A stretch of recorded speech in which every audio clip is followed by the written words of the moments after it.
Saudara, rencana pemerintah menginvestasikan dana haji ke proyek infrastruktur ditanggapi beragam oleh sejumlah pihak.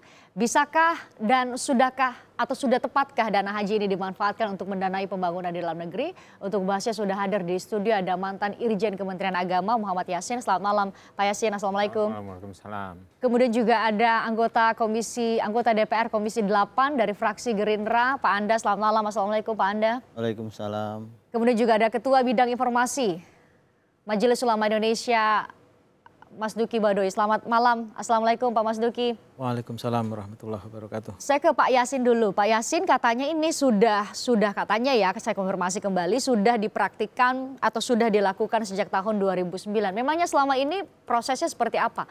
Ada aturan jelas tentu? Ada pertanggungjawaban yang jelas tentu? Ya. Dasar penggunaan keuangan haji itu diatur dalam Undang-Undang Nomor 13 Tahun 2008 tentang penyelenggaraan ibadah haji. Di pasal 21 hingga pasal 23 itu mengatur tentang arah, yaitu dari sekarang ini kan ada simpanan awal dari haji itu kan 25 juta. Itu boleh dimanfaatkan, tapi hanya nilai manfaat itulah. Nilai manfaat itu yang keluar dari terkumpulnya dana haji.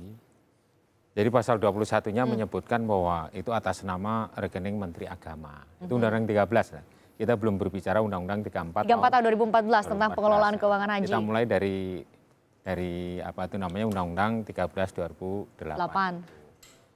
Rekeningnya atas nama menteri harus dikelola, dan apabila dari uang yang terkumpul itu keluar nilai manfaat, maka hanya dipergunakan untuk penyelenggaraan ibadah haji. Artinya bahwa belum ada mekanisme pengembangan atas dana haji yang terkumpul itu. Sederhananya adalah misalnya ada yang mau naik haji, terkumpul uang 10 juta, bunga dari uang 10 juta itu yang kemudian bisa digunakan untuk penyelenggaraan ibadah haji kan? Sebagaimana yang diketahui oleh Pak Anda juga dari Komisi 8 tentunya, bahwa di tahun 2016 itu kalau berbicara mengenai subsidi itu sudah berlangsung beberapa saat setelah beberapa lama. Artinya sejak tahun 2010 sampai 2016 itu subsidi itu selalu ada. Sumber dana subsidi itu dari? Sumber dana subsidi itu dari nilai manfaat atau yang disebut dengan dana optimalisasi. Optimalisasi dana itu dari mana? Optimalisasi dana Caranya? Optimalisasi dana itu yang berasal dari sukuk. Sukuk itu terkumpul 35 triliun. Kemudian dari bunga deposito yang tercatat 46 triliun tambah 1 triliun itu adalah yang ada di giro. Itu kecil tentunya nilai manfaatnya.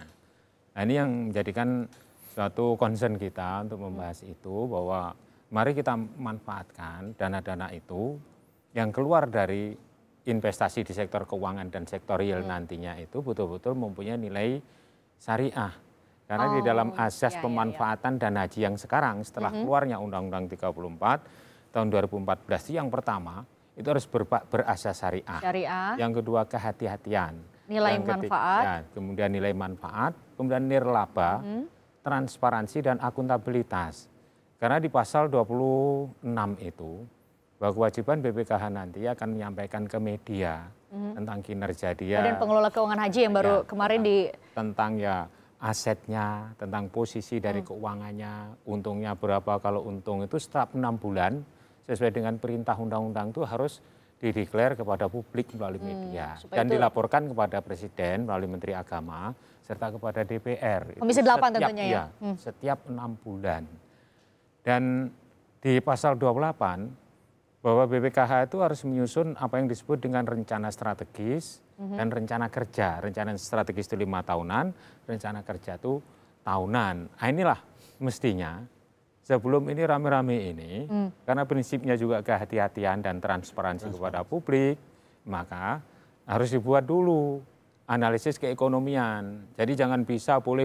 Analisis keekonomian terhadap ketika mau investasi ke infrastruktur. Investasi yang akan diinvestasikan ke infrastruktur, dana seluruh dari dana haji yang sekarang ini, dari uang setoran awal ditambah nilai manfaat yang ada itu per Desember 2016, karena kami melakukan kajian atau audit keuangan haji itu jumlahnya 91,5 triliun. ditambah 2,5 triliun dari DAU. Nanti semuanya akan dikelola oleh BPKH itu. Harus berdasarkan syariah dan kehati-hatian, nirlaba dan nilai manfaat, transparan kepada publik dan berakuntabilitas. Maka ini kewajiban PR-nya BPKH, saya kira kan yang dipilih kan orang-orang profesional. Akan menyusun itu dulu. Apabila itu di infrastruktur, apabila memenuhi kriteria itu, misalnya syariah, nilai kemanfaatan, akuntabel, dan dia harus menyediakan 2 kali dari biaya haji per tahunnya itu, per tahun harus menyediakan 2 kali nilainya.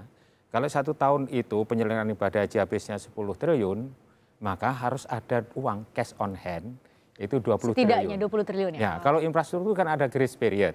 Pembangunan jalan, pembangunan pelabuhan. Balik untungnya kan masih... Ya, misalnya pembangunan selesai 3 tahun. Kan harus tambah 1 tahun. Itu untung atau ruginya. Itu kan harus dihitung. Jadi bukan masalah boleh dan tidaknya. Tapi memenuhi syarat itu atau tidak ya? Economically viable atau tidak. Itu. Dihitung secara keekonomian, tentunya ini orang-orang BPKH ahli di bidang itu. Saya kira yakin saya... Untuk bisa memberikan hasil audit ya, ini bisa dipertanggungjawabkan. Ada isu begini langsung direspon, siap melaksanakan. Ya jangan. Karena didasarkan atas Renstra dan Renja. Harus ada kajian keekonomian. Kalau sudah dikajikan, siap melaksanakan, lah itu baru boleh. Itu saya kira begitu. Pak Anda bisa cerita, Pak Anda di Komisi 8 obrolan atau perbincangan semacam ini sebagai mitra kerja dari Kementerian Agama dan beberapa kementerian terkait soal penggunaan dana ini sebenarnya se-clear itu. Maksudnya kan publik hanya tahu bahwa uang saya mau naik haji, saya sudah mulai memberikan uang saya mau itu ada digunakan istilah sukuk atau kemudian investasikan ke dalam bentuk lain. Saat ini disebutkan ada infrastruktur, kan kemudian tahunya adalah kok nggak sesuai manfaatnya atau tidak sesuai dengan tidak sesuai dengan peruntukannya ketika saya memberi uang itu kepada negara untuk dikelola sedemikian rupa supaya suatu hari saya bisa ke tanah suci. Ya. Sederhana itu kan sebenarnya. Ya, jadi memang tujuan daripada pemerintah kan pertama untuk menyelamatkan ya.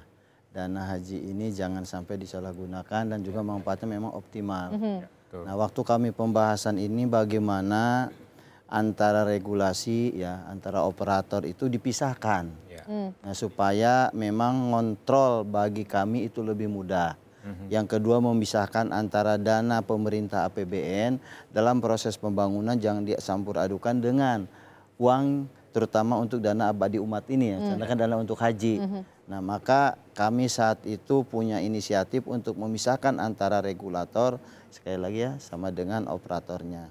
Nah, saat itu kami sepakat kalau begitu kita pisahkan dana bahwa pelaksanaan pengelolaan keuangan ibadah haji untuk ibadah haji ini nggak bisa dipegang oleh Kemenag lagi karena semakin tahun selalu bertambah uangnya. Nah, dan ada keterbatasan. Nah, kita pingin supaya pelaksanaan ibadah haji ini meningkat. Jadi pelayanannya lebih baik daripada kemarin. Yang kedua, kemampuan masyarakat juga mungkin pada saat dia setor dia punya duit, mungkin pada saat dia berangkat tidak punya duit.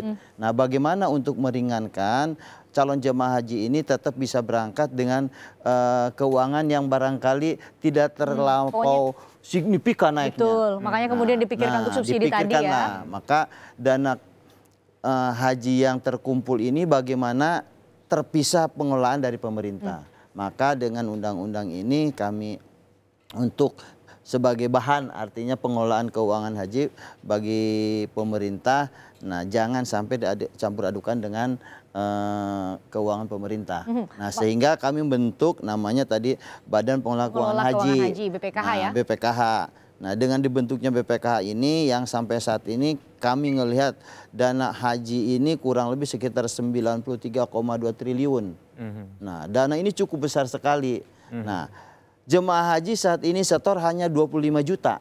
Padahal realisasinya jemaah haji ini sekarang harus menghabiskan kos itu kurang lebih 61 juta. Nah, sisa kalau dari 35 ya kan? 34 lah ya. Sekarang itu kurang lebih 26 ya. Subsidi. Nah, subsidinya kurang lebih 26. Jadi 34,8 kalau nggak salah ya. Nah, kurang lebih 35 gitu kan. Nah, subsidinya ini kurang lebih sekitar 26 itu yang diberikan juta negara buat bantu setiap orang yang mau naik haji. Nah, uang itu dapat dari mana? Ya kan? Yaitu dari dana optimalisasi tadi. Ya dengan deposito. Ya, Pak Anda sampai di situ optimalisasi dana dari dana optimalisasi. Tapi kan sekarang problemnya adalah menjadi polemik adalah optimalisasi, cara mengoptimalisasi dana tersebut. Boleh nggak ke infrastruktur saat ini? Tadi dengan batasan-batasan itu harus syariah, ada nilai kemanfaatan, harus akuntabel dan sebagainya. Sekarang kembalikan lagi, kalau dengan infrastruktur mau dihitung dengan secara syariah gampang nggak? Ya, susah. Menurut Anda? Sulit. Kedua, pengembalian uangnya gampang nggak? Sulit. Jadi Anda sendiri nggak setuju kalau ke infrastruktur ya? Saya kurang setuju. Nah, kalau memang ada yang lebih mudah, ya sekarang balik lagi. Karena ini tujuannya bukan untuk mencari keuntungan sebesar-besarnya.